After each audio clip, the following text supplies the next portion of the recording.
대광교회 40주년을 맞이해서 지난주부터 교회에 대해서 함께 생각해 보고 있습니다. 지난주를 복습하면서 퀴즈입니다. 대광교회는 언제 설립이 되었을까요? 1982년 7월 11일입니다. 오후 3시까지 좀 어려운 질문이에요. 이번에는 40주년 기념 성경 구절은 무엇입니까?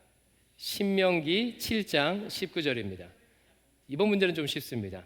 40주년 주제 문구는 무엇입니까? 인도하심을 기억하라입니다. 신자의 신앙생활에 있어서 교회는 절대적인 영향력을 미칩니다. 가정생활이 행복하면 행복한 삶을 살고, 가정생활이 힘들면 힘든 삶을 사는 것처럼 교회 생활이 행복하면 행복한 신앙생활을 하고, 교회 생활이 불행하면 신앙생활이 불행합니다. 신앙생활이 기쁘다는 것은 교회 생활이 기쁘다는 의미입니다. 신앙생활에 위기를 맞이했다는 것은 교회 생활의 위기를 맞이했다는 뜻이기도 합니다. 이처럼 신앙생활과 교회 생활은 함께 갑니다.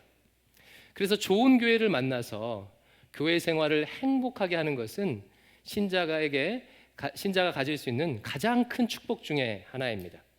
심지어는요, 가정생활이 힘들어도 교회 덕분에 인생의 위기를 극복하고 잘 사는 경우도 많습니다. 제가 그랬어요. 가난, 폭력, 알코올 중독, 도박이 저희 가정을 지배하고 있을 때 저를 살렸던 것은 교회였습니다.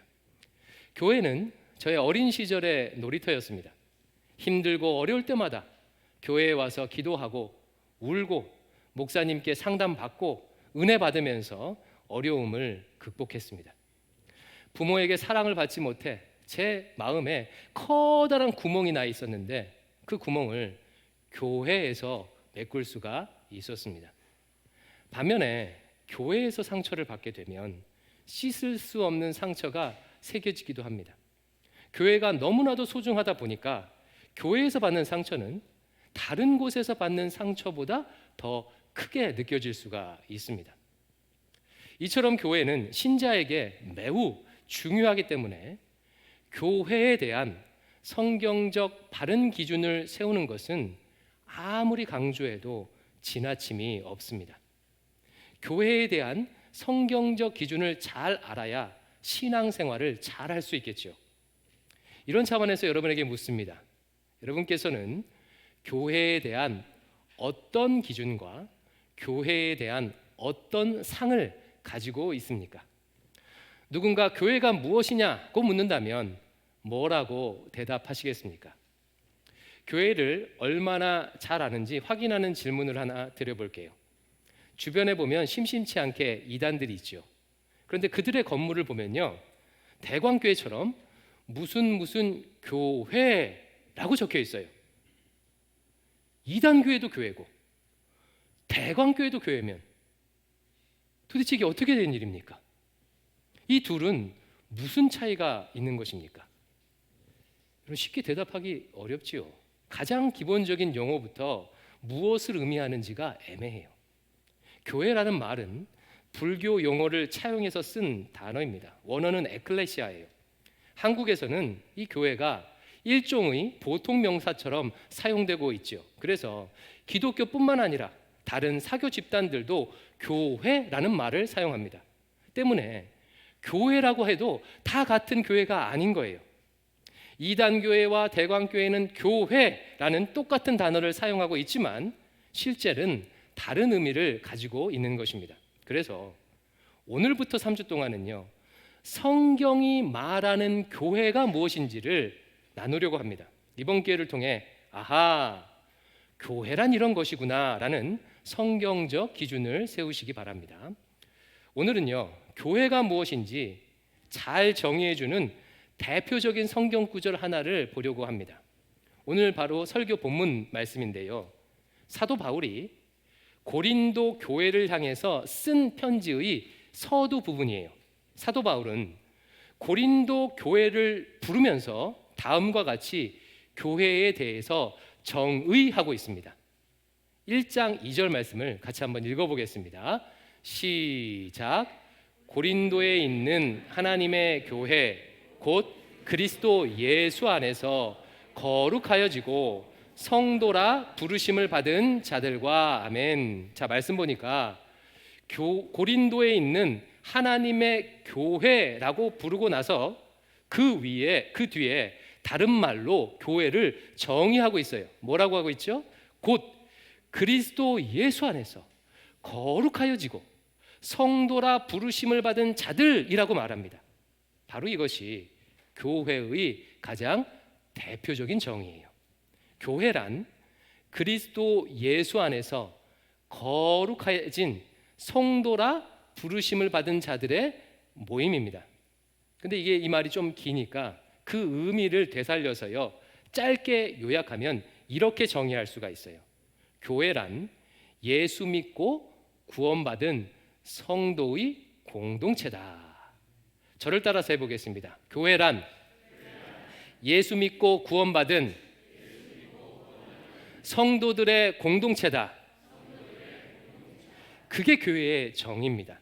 이제 누가 교회가 무엇입니까? 라고 묻는다면 뭐라고 대답하면 되죠? 예수 믿고 구원받은 성도들의 공동체다. 이때 고린도 지역에서 모인 성도들의 공동체가 고린도 교회가 되는 거고, 신내동 대광교회에서 모인 성도들의 공동체가 대광교회가 되는 것이겠지요. 그러면 질문입니다. 이 기준에 따르면 이단인 신천지 교회는 성경이 말하는 교회가 될 수 있을까요? 될 수 없겠지요. 비록 그들도 교회라는 용어를 사용하고 있지만 성경이 말하는 교회는 아닙니다. 성경이 말한 교회란 예수님을 믿고 구원받은 공동체, 성도들의 공동체여야 하는데 그들은 예수님이 아니라 이만희를 믿기에 성경이 말하는 교회가 될 수가 없습니다. 이 차이를 아시겠죠? 이제 한 걸음 더 나아가서요, 그러면 예수 믿고 구원받은 성도들의 공동체라는 말이 어떤 의미를 내포하고 있는지 조금 더 자세하게 살펴보겠습니다. 이 부분이 오늘 설교의 핵심이에요.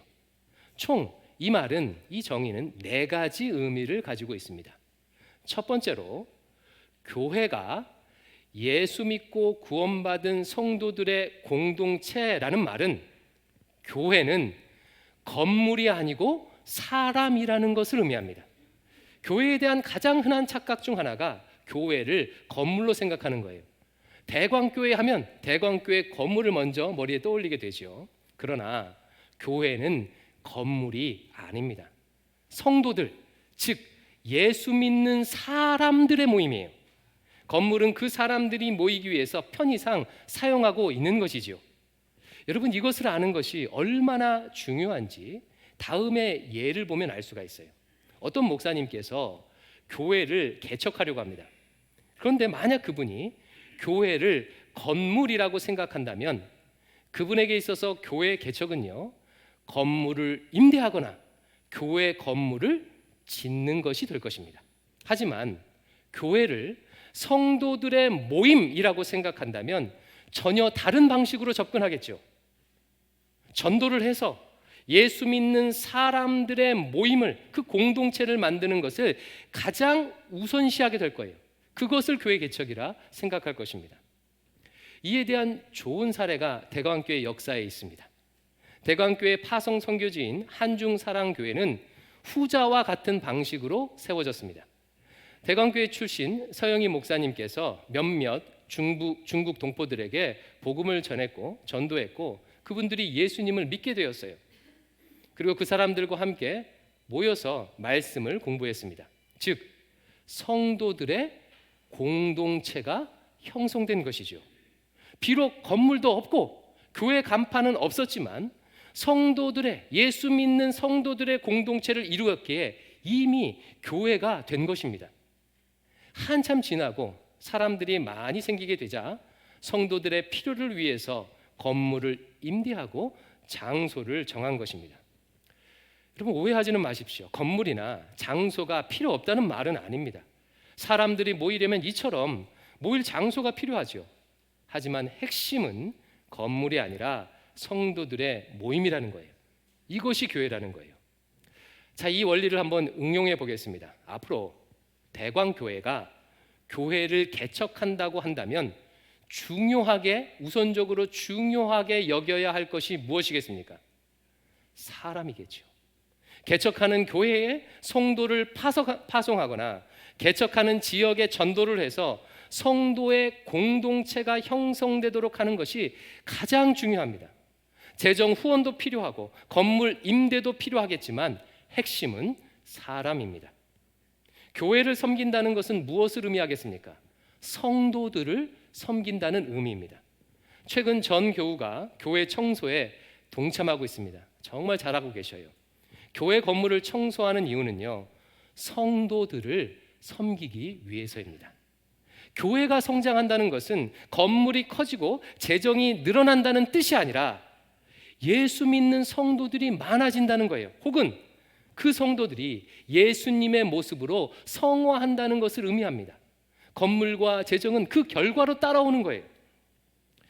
이것이 예수 믿고 구원받은 성도들의 공동체라는 말의 첫 번째 의미입니다.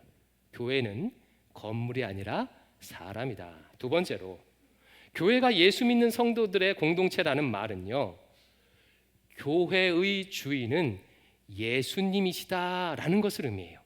사랑하는 성도 여러분, 우리가 어떻게 거룩한 성도가 되었습니까? 예수님께서 십자가에 달려 죽으심으로 나를 구원해 주셨기 때문이에요. 에베소서 1장 7절 말씀은 이 구원을 특별한 단어를 사용해서 표현하고 있습니다. 같이 한번 읽어보겠습니다. 1장 7절 시작. 우리는 그리스도 안에서 그의 은혜의 풍성함을 따라 그의 피로 말미암아 속량 곧 죄 사함을 받았느니라. 아멘. 예수님의 피로 말미암아 속량 곧 죄 사함을 받았다는 말로 구원을 설명하고 있어요. 여기서 주목해 볼 단어가 속량이라는 단어예요. 예전 성경에서는 구속이라는 말로 번역되었습니다. 속량 혹은 구속이라는 말은요, 상거래할 때 쓰는 단어로 값을 지불하고 사다라는 의미를 가지고 있어요. 즉 본래 우리는 죄의 빚을 지고 사탄의 소유로 있었는데 예수님께서 자신의 피값으로 우리를 사셨다는 거예요. 따라서 구원받은 신자는 이제 예수님의 소유입니다. 마트에 가서 값을 지불하고 물건을 구입하면 그 물건이 나의 소유가 되는 것처럼 예수님께서 피값을 지불하고 나를 사셨기에 나의 주님께서 나의 주인이 되시는 것입니다. 그러므로 구원받은 성도들의 공동체인 교회의 주인도 바로 예수님이십니다. 교회는 주님의 피값으로 사신 공동체입니다. 사도행전 20장 28절 말씀이 이것을 분명하게 보여주고 있어요. 이것도 같이 한번 읽어보겠습니다. 시작. 여러분은 자기를 위하여 또는 온 양떼를 위하여 삼가라. 성령이 그들 가운데 여러분을 감독자로 삼고 하나님이 자기 피로 사신 교회를 보살피게 하셨느니라. 아멘. 이 말씀 보니까 교회를 어떻게 표현하고 있죠? 하나님이 자기 피로 사신 교회라고 표현하고 있어요. 하나님이신 예수님께서 값을 지불하고 피값을 지불하고 사셨기에 교회의 주인은 예수님이십니다. 사랑하는 성도 여러분, 교회의 주인은 목사나 장로가 아닙니다. 교회의 주인은 여기 있는 성도들이 아니에요. 교회의 주인은 예수님이십니다. 교회는 우리 마음대로 어떻게 할 수 있는 그런 곳이 아니에요. 교회의 주인은 주님이시기에 교회는 주님의 뜻을 이루어야 합니다. 이런 관점을 가지게 되면 우리의 교회 생활은 달라질 수밖에 없어요. 제가 약 17년 전에 목회자가 되겠다고 하니까 저를 캠퍼스에서 지도해 주셨던 선교사님께서 저에게 이런 교훈을 주셨습니다.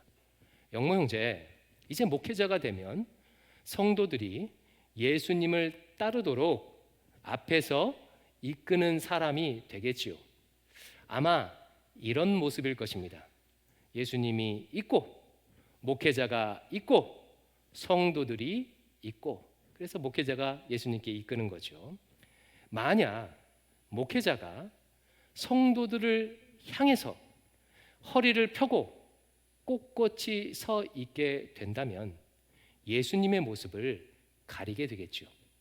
성도들이 예수님을 못 보고 목회자를 보게 될 것입니다. 성도들이 예수님을 바라보게 하는 방법은 한 가지입니다. 영모 형제가 예수님을 바라보고 허리를 숙일 때 성도들이 예수님을 바라볼 수 있습니다. 고개만 숙이면 그만큼만 바라보게 될 것이고, 허리까지 숙이면 더 많이 바라보게 될 것이고, 완전히 예수님 앞에 납작 엎드리면 우리 성도들이 예수님을 온전히 보게 될 것입니다. 여러분, 이 가르침이 의미심장하지 않습니까? 제 가슴에 새겨져 있습니다. 건강한 교회는 예수님의 주인 되심을 잘 드러내는 교회입니다. 그러므로 저를 포함하여 리더들에게 권면드립니다. 성도들이 예수님을 바라볼 수 있도록 겸손히 낮아지십시오. 여러분들께서 낮아지는 만큼 대광교회에 예수님께서 드러나게 될 것입니다. 교회에 대해서 주인 의식을 가지는 것은 좋지만 주인 노릇을 하려고 하지는 마십시오. 내가 아니라 예수님이 드러나도록 겸손히 섬기시기를 권면드립니다. 또한 모든 성도들에게 권면드립니다. 교회의 주인은 예수님이십니다. 교회는 내가 선택하는 게 아니에요. 주인 되신 주님께서 정해주시는 것입니다. 교회에 대한 주권이 예수님께 있음을 인정하십시오. 내가 지금 대광교회 교인으로 있는 것은 주인 되신 주님께서 허락해 주셨기 때문입니다. 따라서 주님께서 지금 나를 대광교회에 보내셨다면 대광교회를 아낌없이 사랑하며 최선을 다해서 섬기시기 바랍니다. 그러다가 혹시 주인 되신 주님께서 다른 곳으로 가라면 순종하십시오. 주인께서 가라고 하면 가고 멈춰 있으라고 하면 멈춰 있겠다는 마음으로 교회를 섬기시기 바랍니다. 세 번째로요, 교회가 예수 믿는 성도들의 공동체라는 말은 모든 교회는 그리스도 안에서 한 가족, 한 교회라는 의미를 가지고 있습니다. 자, 고린도전서 1장 2절 말씀을 다시 한번 우리 끝까지 읽어보겠습니다. 시작. 고린도에 있는 하나님의 교회 곧 그리스도 예수 안에서 거룩하여지고 성도라 부르심을 받은 자들과 또 각 처에서 우리의 주 곧 그들과 우리의 주 되신 예수 그리스도의 이름을 부르는 모든 자들에게.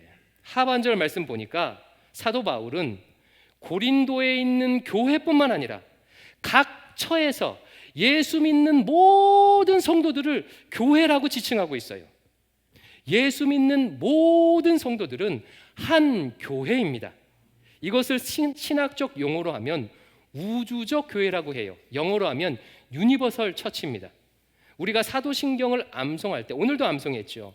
거룩한 공회를 믿사오며 할 때 이 공회가 유니버설 처치예요. 우주적 교회입니다. 사랑하는 성도 여러분, 대광교회의 성도들뿐만 아니라 예수 그리스도를 구주로 믿는 신내교회, 금난교회, 영안교회 성도들도 같은 한 교회입니다. 우리 주변에 있는 교회들은 같은 상권에서 경쟁하는 경쟁업체가 아닙니다.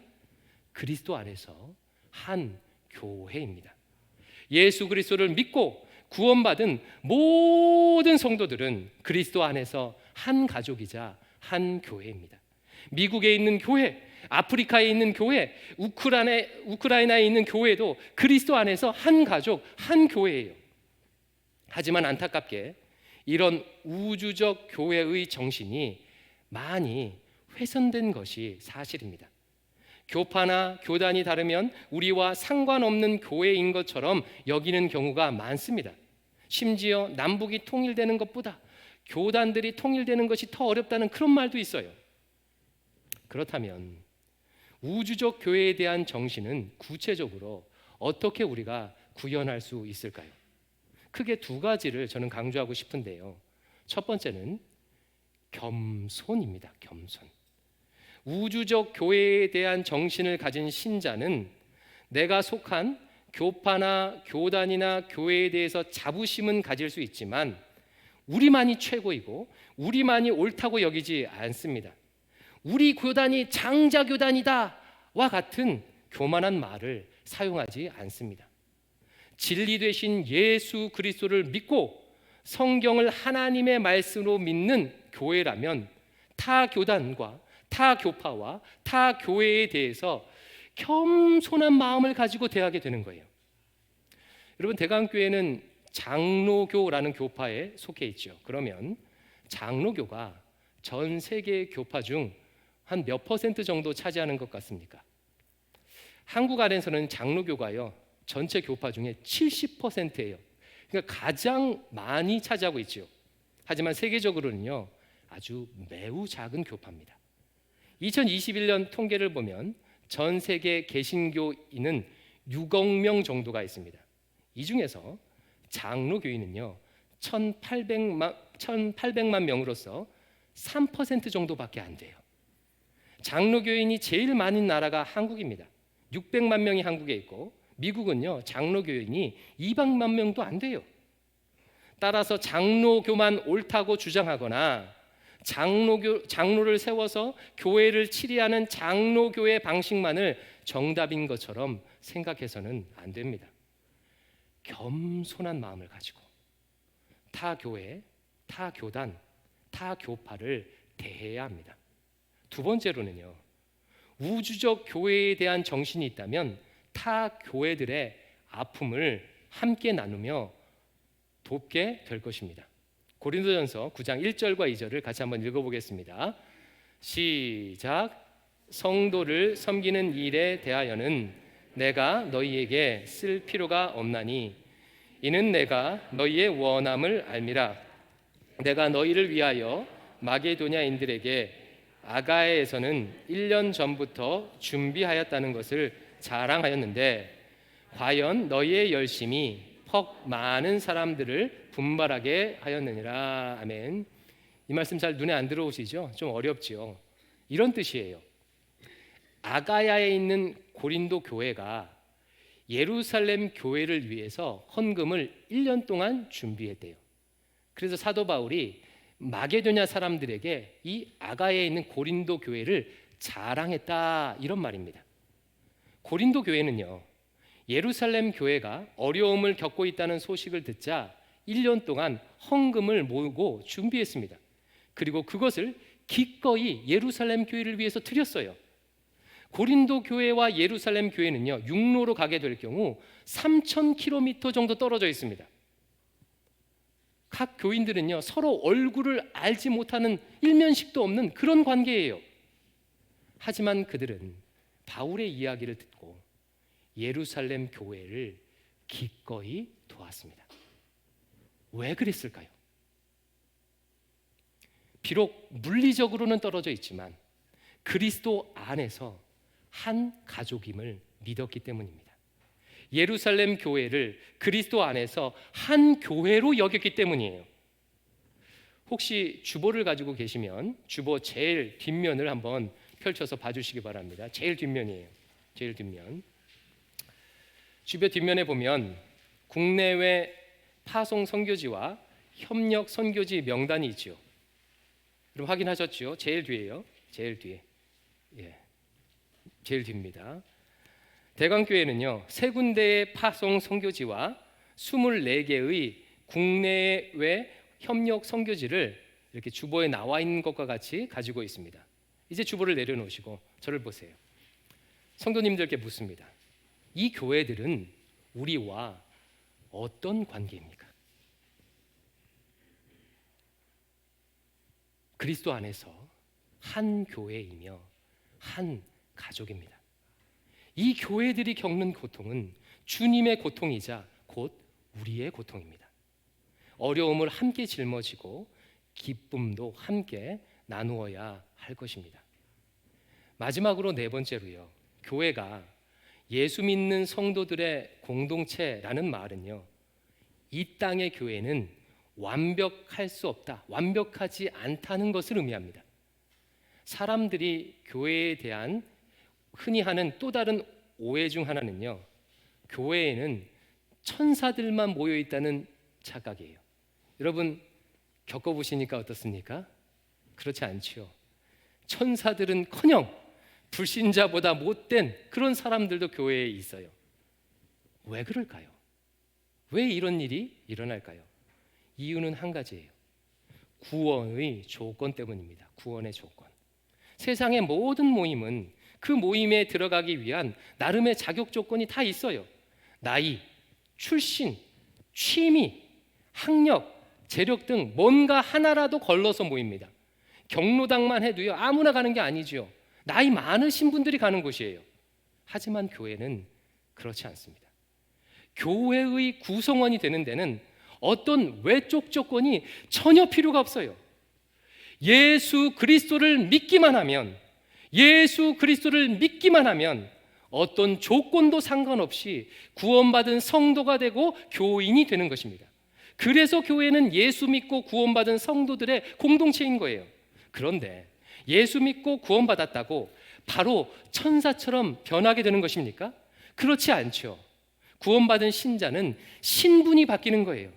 죄의 종에서 하나님의 자녀로 신분이 바뀌는 것입니다. 하나님께서 의롭다고 칭해 주시는 거예요.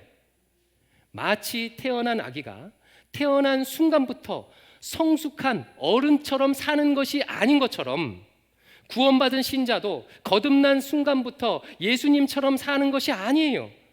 태어난 아기가 성장하면서 사람 구실을 하게 되는 것처럼 예수 믿고 새로 태어난 신자도 오랜 시간을 통해 신자답게 성화되고 변화되는 것입니다. 교회는요, 이런 다양한 변화의 과정을 겪는 사람들이 모인 곳이에요. 때문에 완벽할 수가 없습니다. 연약하고 부족할 수밖에 없어요. 그래서 교회 생활하다가 미성숙한 교인 때문에 상처받는 일들이 일어나는 거예요. 여러분 한번 생각해 보세요.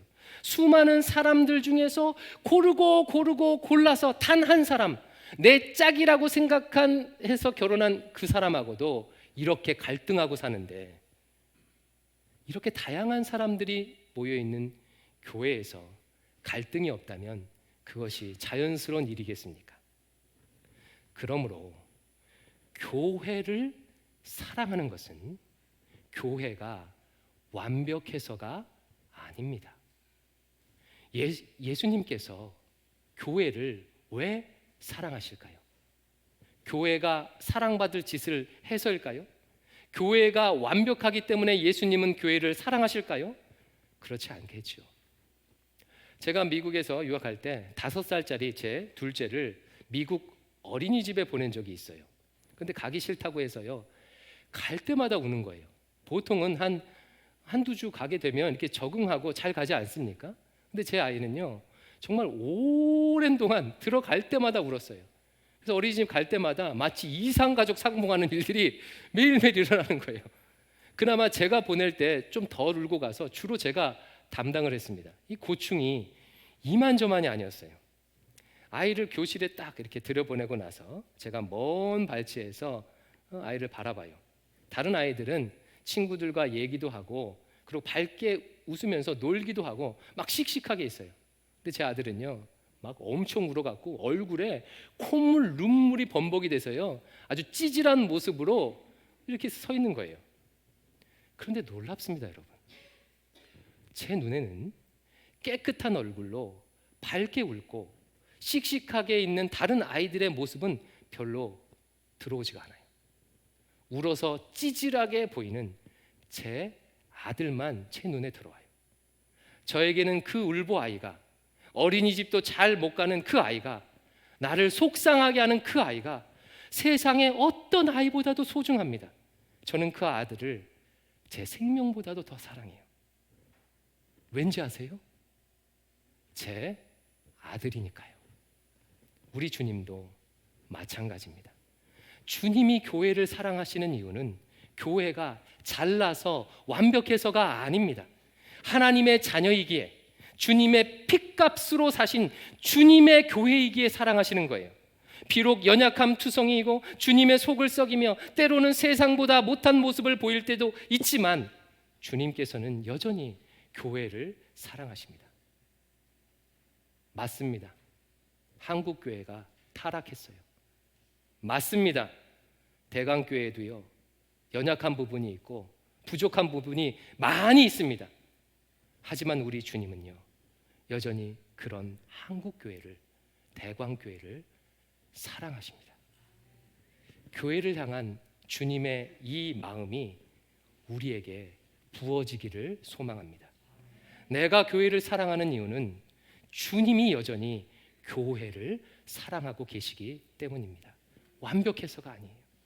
말씀을 맺겠습니다. 고린도전서 1장 2절이 가르쳐주는 교회의 정의는 무엇이죠? 교회란 예수 믿고 구원받은 성도들의 공동체다. 예수 믿고 구원받은 성도들의 공동체란 어떤 의미를 가지고 있습니까? 네 가지죠. 첫 번째, 교회는 건물이 아니라 사람이다.